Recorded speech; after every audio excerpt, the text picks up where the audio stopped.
বিএনপির যারা শীর্ষ নেতৃবৃন্দ রয়েছেন তারা বিষয়টি বুঝবেন এবং সে অনুযায়ী ব্যবস্থা নেওয়ার চেষ্টা করবেন এবং আরও নষ্ট করার জন্য প্ল্যান।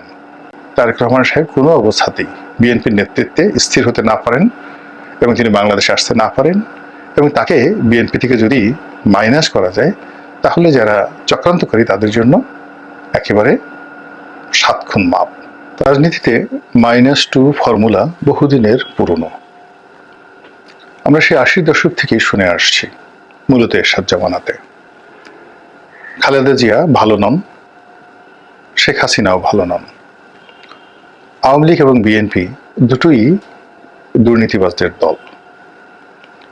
এই দুটি দলের যে প্রতিষ্ঠাতা বঙ্গবন্ধু শেখ মুজিবুর রহমান এবং শহীদ প্রেসিডেন্ট জিয়াউর রহমান, কৌশলগত কারণে আওয়ামী লীগ এবং বিএনপির যারা জাতশত্রু তারা এই দুজনকে কলঙ্কিত করেন না, কিন্তু পরবর্তীতে দ্বিতীয় স্তরে গিয়ে যে সকল নেতৃবৃন্দ রয়েছেন তাদের বিরুদ্ধে এই দুটো পরিবার, বঙ্গবন্ধু পরিবার এবং জিয়া পরিবার, এই দুটো পরিবারের বিরুদ্ধে এবং এই দলের যারা শীর্ষ নেতৃবৃন্দ রয়েছেন তাদেরকে কেন্দ্র করে সেই 80 দশক থেকে আজ পর্যন্ত যে ক্রমাগত দেশি এবং বিদেশি চক্রান্ত চলছে তা অতীতের যে কোনো সময়ের চাইতে এখন বেড়ে গেছে।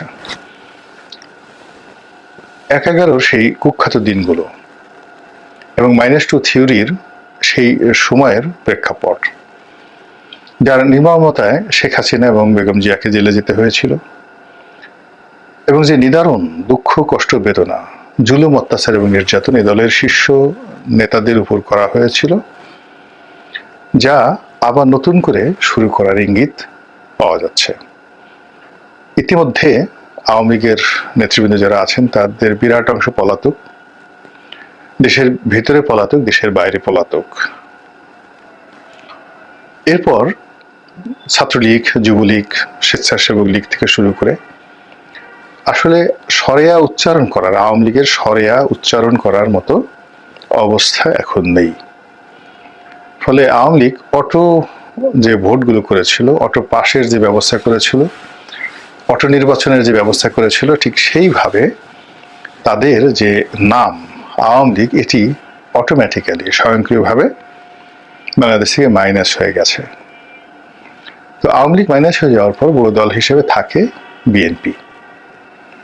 এখন এই বিপ্লব পরবর্তী সময়ে রাতারাতি বিএনপিকে আক্রমণ করাটা খুব সহজ বিষয় ছিল না, কিন্তু ইদানিংকালে যেটা মনে হচ্ছে বিএনপি যারা প্রতিপক্ষ, যারা বিএনপিকে বঞ্চিত করলেই ক্ষমতায় আসতে পারে, ক্ষমতায় টিকতে পারে, থাকতে পারে, তারা বুঝে গেছে যে বিএনপিকে যদি মাইনাস না করা যায় তাহলে তাদের অস্তিত্ব থাকবে না।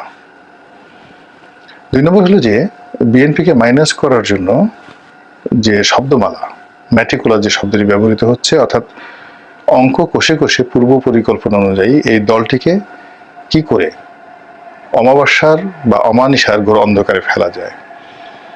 এই দলের বিরুদ্ধে, সাধারণ মানুষের বিরুদ্ধে যে ক্ষোভ বিক্ষোভ রয়েছে, অর্থাৎ এই দলের বিরুদ্ধে সাধারণ মানুষের যে ক্ষোভ বিক্ষোভ রয়েছে সেইগুলোকে কি করে উস্কে দেয়া যায়, কত দুর্নাম এবং বদনাম করা যায় তা গত 3 থেকে 4 মাস ধরে আমরা দেখতে পাচ্ছি। আমার কাছে মনে হচ্ছে যে এই মুহূর্তে আওয়ামী লীগ যদিও পালিয়ে আছে, তারা সামাজিক মাধ্যমে, সোশ্যাল মিডিয়াতে সবচেয়ে বেশি অ্যাক্টিভ, ইভেন বেটার দেন জামাত। একটা সময় জামাতকে এই লাইনে কিংবদন্তি মাস্টার বলা হতো। তারা আন্ডারওয়ার্ল্ডে থাকা সত্ত্বেও গণমাধ্যমগুলোতে তাদের কোনো জায়গা ছিল না, কিন্তু সামাজিক মাধ্যমগুলোতে তাদের রাজত্ব ছিল কিংবদন্তির মতো, অনেকটা মুকুটহীন সম্রাটের মতো। জামাতের বাসার কেল্লা, আরো অনেক নামে নামে যে সকল পেজ, যে সকল ব্লগ রয়েছে, সেখানে তারা চমৎকারভাবে আওয়ামী লীগের 12টা বাজানোর জন্য যা যা করা দরকার করতে পেরেছে, কিন্তু সে তুলনায় বিএনপি কখনো করতে পারেনি। তো জামাতের সেই যে সামাজিক মাধ্যম কেন্দ্রিক তৎপরতা, সেটাকে মোকাবেলা করার জন্য প্রায় 20,000 কর্মীর একটা বিশাল সাইবার বাহিনী, সাইবার যোদ্ধা তৈরি করে এসেছিল আওয়ামী লীগ ক্ষমতায় থাকাকালীন অবস্থায়। যখন আওয়ামী লীগ ক্ষমতায় ছিল, এই সাইবার বাহিনীর যে দাপট এরা আমরা টের পাইনি, কিন্তু এখন বোঝা যাচ্ছে যে যেখানেই জামাত, যেখানে বিএনপি, যেখানে ইউনূস, সেখানে অটোমেটিক্যালি আওয়ামী লীগের সাইবার বাহিনী এতটা আক্রমণাত্মক ভঙ্গিতে তারা সামাজিক মাধ্যমগুলোতে তোলপাড় শুরু করছে, যা ইতিপূর্বে জামাতও পারেনি। ফলে কি হলো, আওয়ামী লীগ দেশ থেকে বিতাড়িত থাকা সত্ত্বেও কেবলমাত্র সামাজিক মাধ্যমে তাদের তৎপরতার কারণে এই দলটিকে আলোচনার বাইরে রাখা যাচ্ছে না, কোনো অবস্থাতে আলোচনার বাইরে রাখা যাচ্ছে না। ফলে এই দলের অনেক ক্ষুদ্র ক্ষুদ্র বিষয়, অনেক ছোট ছোট বিষয়, যেগুলো একেবারে নিতান্ত হাস্যকর এবং যে বিষয়গুলো কথা বলতে গেলে সাধারণ মানুষের কাছে আমরা বিরূপ সমালোচনার শিকার হই। কিন্তু আমরা যাই বলি না কেন, ভারতের পত্রপত্রিকা, ইংল্যান্ডের পত্রপত্রিকা, এমনকি বাংলাদেশের যে সোশ্যাল মাধ্যমের অন্যান্য যে সকল সেলিব্রিটি রয়েছে, তারা কিন্তু সেই যে সাইবার যোদ্ধাদের, আওয়ামী সাইবার যোদ্ধাদের যে তৎপরতা, সেই তৎপরতা নিয়ে তারা কিন্তু কাউন্টার তৎপরতা দেখাচ্ছে। তো এখানে আওয়ামী লীগের সফলতা। এখন সেই সফলতা নিয়ে তারা কি আগামীতে ক্ষমতা আসতে পারবে কি পারবে না, রাজনীতিতে পুনর্বাসিত হতে পারবে কি পারবে না, সেটা পরের বিষয়। কিন্তু দ্বিতীয় যে বিষয়টি, সেটা হলো আওয়ামী লীগের অবর্তমানে বিএনপির যে সুখ স্বপ্ন হওয়ার কথা ছিল, সেটি হচ্ছে না। একটার পর একটা পলিসিতে বিএনপি ধরা খাচ্ছে এবং বিএনপি যারা প্রতিপক্ষ এই মুহূর্তে যারা আছেন, আমি কারো নাম বললাম না, তারা সবাই রাষ্ট্রীয় ক্ষমতা থেকে শুরু করে প্রায় প্রতিটি পলিসিতে একটার পর একটা সফলতা দেখাচ্ছে। বিএনপির মধ্যে বিভেদ তৈরি করা হচ্ছে, বিসংবাদ তৈরি করা হচ্ছে, বিভিন্ন লোককে বিভিন্ন পদ পদবি দেওয়ার প্রলোভন দেওয়া হয়েছে এবং অনেক ইতিমধ্যে বেশ কিছু পদ পদবি দেওয়া হয়েছে আমলাদের মধ্যে, পুলিশের মধ্যে, রাজনীতিবিদদের মধ্যে, এবং যাদেরকে সরকারি পদ পদবি দেওয়া হয়েছে তারা আলটিমেটলি বিএনপির বিরুদ্ধে চলে গেছে, নিউট্রাল হয়ে গেছে এবং সরকারের অনুগত হয়ে গেছে। এখন সরকার যদি সারা বাংলাদেশের ইউনিয়ন পরিষদগুলোতে এই বিএনপির বাছা বাছা নেতাদেরকে প্রশাসক নিয়োগ করে, পৌরসভাতে করে, সিটি কর্পোরেশনে করে, আলটিমেটলি বিএনপির 80% যে ক্ষমতা, সেই ক্ষমতা কমে যাবে।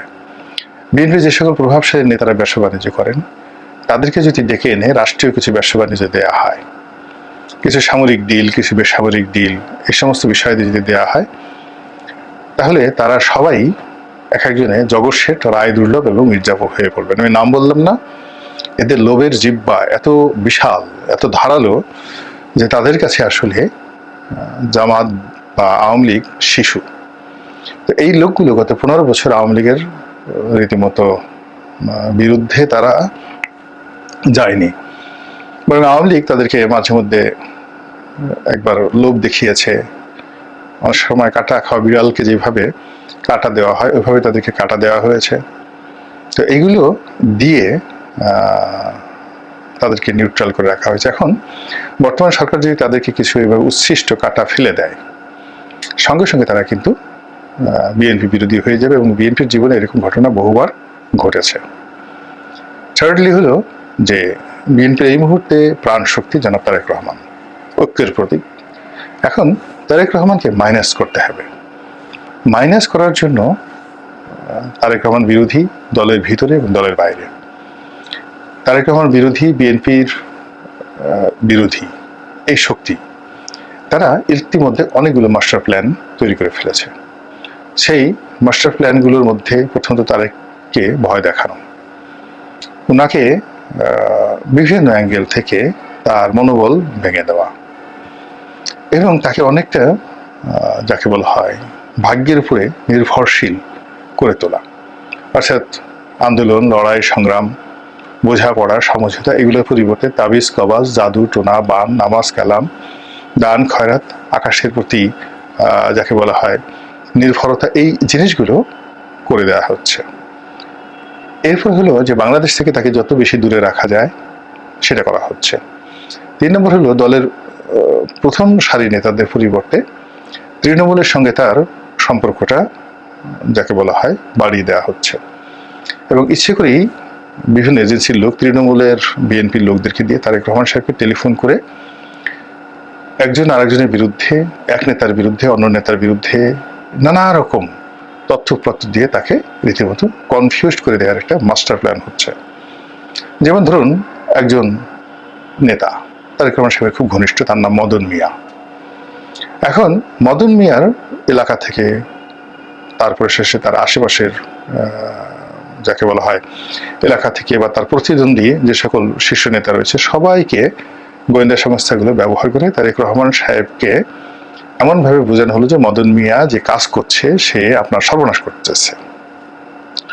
একদিন, 2 দিন, 3 দিন, এইভাবে কনফিউশন তৈরি করতে করতে এই গত 6-7 মাসে, মানে গত 15 বছর যেটা বিএনপির জীবনে ঘটেনি, আওয়ামী লীগ শত চেষ্টা করে যে ভুল বোঝাবুঝিগুলো তৈরি করতে পারেনি, গত 6-7 মাসে দলের শীর্ষ পর্যায়ের, মধ্যম পর্যায়ের এবং যাকে বলা হয় তৃতীয় সারির, এখানে সর্বোচ্চ সারি বলতে ধরুন প্রেসিডিয়াম, তারপরে প্রেসিডিয়ামের বাইরে ধরুন কার্যনির্বাহী কমিটি, কেন্দ্রীয় কমিটির সাংগঠনিক যে পদগুলো সেগুলো, আর থার্ড রো যদি ধরি যারা সংসদ সদস্য প্রার্থী হবেন, তাদের অনেকের সঙ্গে ম্যাটিকুলাসলি জনাব তারেক রহমানের সম্পর্ক নষ্ট করে দেওয়া হয়েছে।